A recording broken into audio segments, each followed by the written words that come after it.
Okay, and 1 c4 from Hikaru Nakamura, c4, c5, g3, sorry, g6. that you asked about Giovanni, and then I focus also on the game. She lost her last 3 games. Last 3 games. Yes, she was leading before, but now... Last 3 games lost by a Chinese player, number 2 in the world by a classical rating. Look, symmetrical moves. And then d4 from Nakamura, so now you cannot keep it symmetrical. d5 you can. You can, proven by Alexander Grishuk. He doesn't want... 92, knight c6. Now, there Both we go. castles. Mirror. Both castles. Queen b3, no, bishop e3, bishop e6. It's a well-known line, and I think it's a drawish line. Queen d7. Queen d7. Can he play knight f5? Will be my question. To prevent bishop h6, and then knight f4, queen d7, and we are back to symmetry.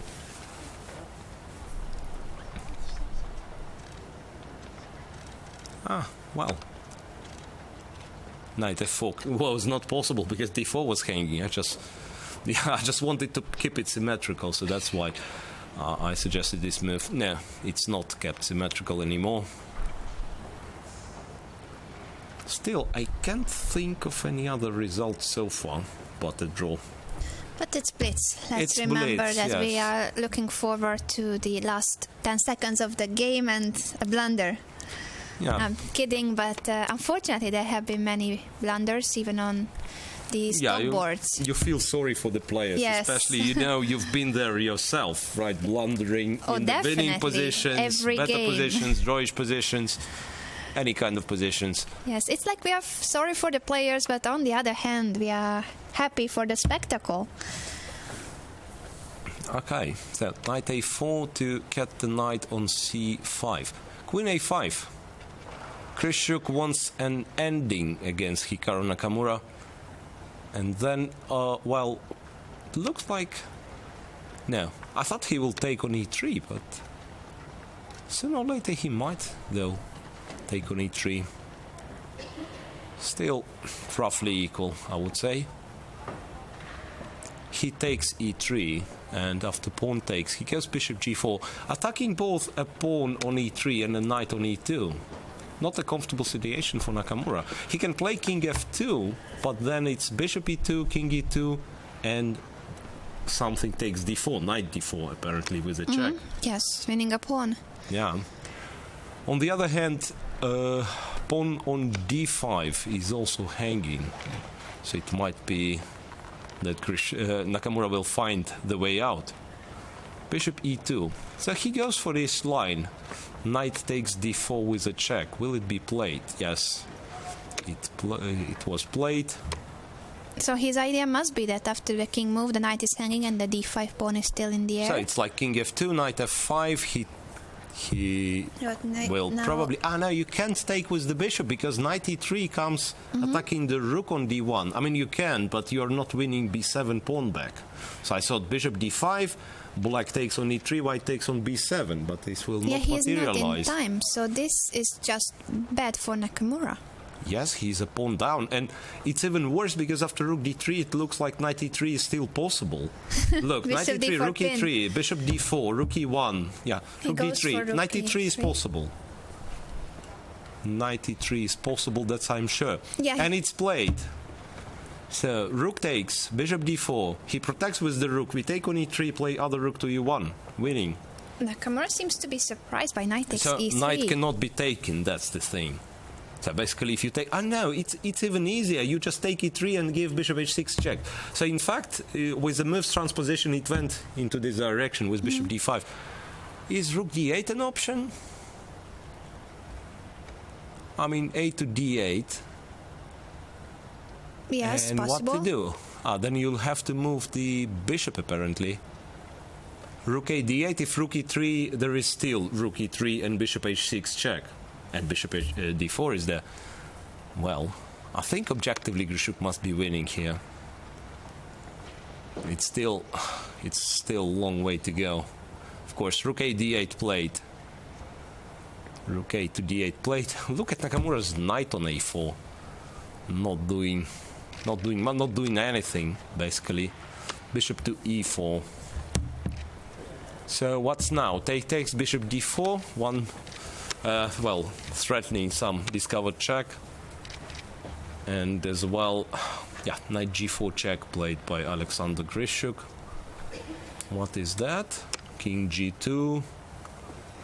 Now, what's now? f5? f5 is no. I thought, f5 was an interesting option. Okay, it's a pity I don't have time to show the variations, but I think what Grishuk did also makes perfect sense. But this is just a simple pawn up for black. Pawn up and good pieces. Rook d2 now. I think rook d2 is needed. Yes, with both the bishop and the pawn hanging. Rook d2 played. Yeah, check from c8. Bishop f8. Bishop is hanging. If you play king to f3, protecting the bishop, then knight h2 comes. Knight c3. Okay. King g7 or rook c2, pinning nearly everything. Look, knight is pinned. Beautiful. Rook has to protect the knight. Knight protects the bishop. Bishop cannot be moved. So it's only a king move, or basically only a king move. Yes, unfortunately for Nakamura, this game has just gone the wrong way. So knight h2 is possible, but Grishuk doesn't want to play it, it seems. What's the reason behind it? It's like he might... No, he takes. He takes. King g7, you need to unpin the bishop. King d3, though knight on h2 has no moves now. Knight on h2 has no moves. How about bishop d6 and taking on g3? Yeah. Does he listen to us? Knight e4. Rook a7. Well, now it actually gets very sharp. Yes, because both players have passed pawns. Yeah, both sides have passed pawns. Black has somewhat more, but still, you know. And Magnus Carlsen wins against Onishuk pretty quickly. So Karyakin is still playing against Peter Leko. Yeah. So that we will see later on. But what will happen here? That's very interesting. Actually, Sergei Karyakin sacrificed a rook, so we will need to see this later. It's what happened exactly? I believe it was a brilliant attack by Sergei Karyakin, and he has beaten Leko, with a rook sacrifice. Oh, well, that's nice. So Karyakin has won. And Magnus Carlsen has won. They are still they are still the tied for the first place. They are still tied for the first place, and this one is heating up because Grishuk is somewhat stuck in advancing his pawns, and so is Nakamura, it seems. So both sides have their pieces in awkward situation. Look what happens. Knight to a6. What an awkward move this was. So rook takes e2 perhaps? Take it. Rook e2, knight b8, and then g5, run forward. Right. Well, Nakamura still manages somehow to stop those pawns.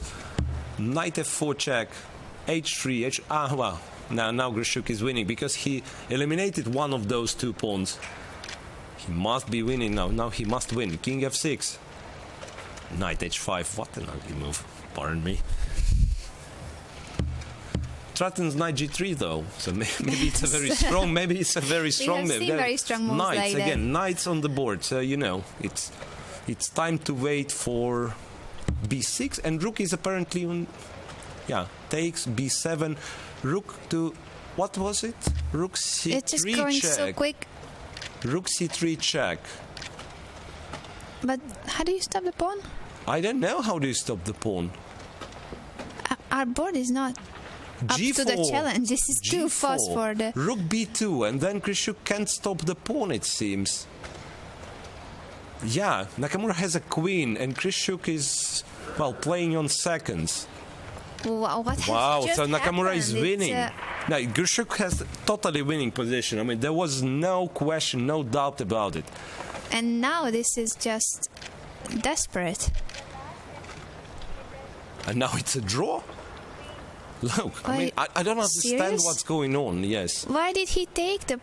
But was that necessary? I don't understand. I don't really know what is doing. this.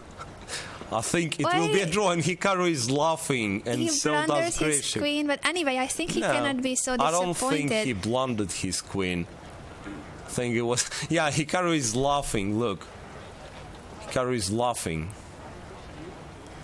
Ah, well, there is no way to prevent knight f2.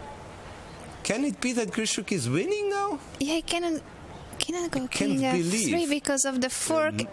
What a game. I can't believe Krishuk still wins. It's incredible. H1 and the fork. It's incredible. I mean, it's unbelievable.